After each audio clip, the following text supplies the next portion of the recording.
All right, let's dive in.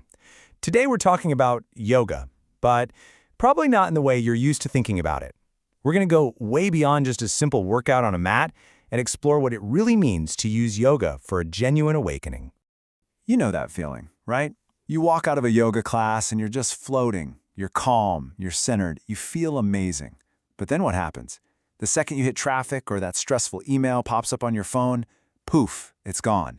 That blissful state just evaporates. It really makes you stop and think, what are we actually practicing for? And that, right there, is the heart of what we're getting into today. If your yoga practice only ever happens inside those four walls of a studio for 60 minutes, well, you're only scratching the surface. You're missing out on this huge, potentially life-changing power that yoga was always meant to have. The real magic, the real transformation, that happens when you take it off the mat and into your life. So, let's try to shift our perspective here. What if we stopped thinking about yoga as just another exercise class? Like spin or Pilates. What if we started to see it for what it was originally intended to be? A kind of technology for the soul. And this is really the core difference, isn't it? On one hand, you've got the way most of us in the West think about yoga. It's for fitness, for flexibility, and it pretty much stays on the mat. But then, there's this other approach, spiritual awakening yoga. Here, the goal is totally different. We're talking about self-realization, about finding inner peace. It's about bringing your mind, your body, and your spirit all together, not just about getting a good workout. This quote from Einstein just nails it. He talks about how we experience ourselves as separate from everyone and everything else, and calls it an optical illusion of our consciousness. That's a powerful idea.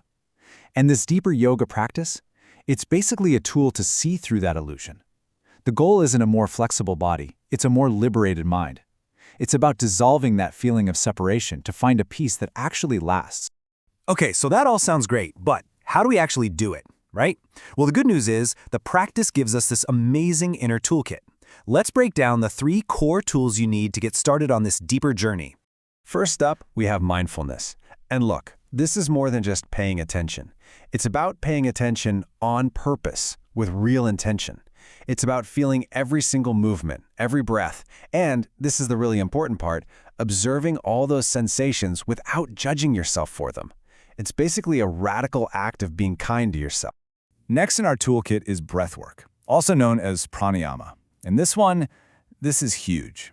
It's so central that the root of the very word spiritual is literally to breathe.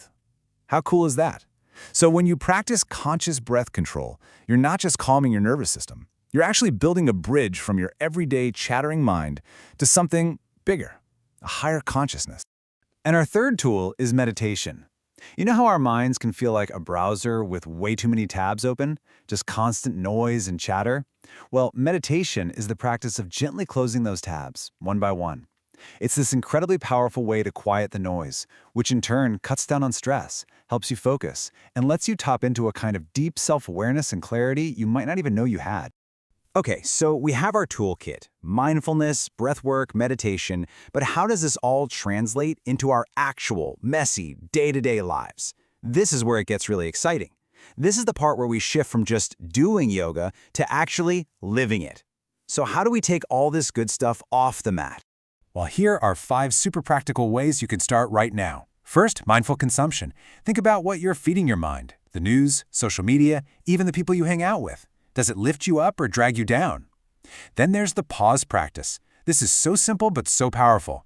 When you feel triggered, just take 3 conscious breaths before you say or do anything. You could also try karma yoga, which is just doing a small, kind act for someone without expecting anything back. Or conscious listening, really truly giving someone your full attention. And finally, building a little sanctuary, even just a corner of a room where you can go to be still. It anchors the whole practice. So you start doing all this. What happens then? What's the payoff? I mean, how do you even know if it's working? Let's talk about the real tangible changes you can start to notice in your life. But first, a quick reality check. It's really important to know that this stuff isn't usually some big, dramatic, blinding flash of light moment. Forget the movie scenes. More often than not, a spiritual awakening feels quieter. It's more like a slow sunrise than a lightning strike. A series of small, quiet realizations that, over time, completely change how you see everything.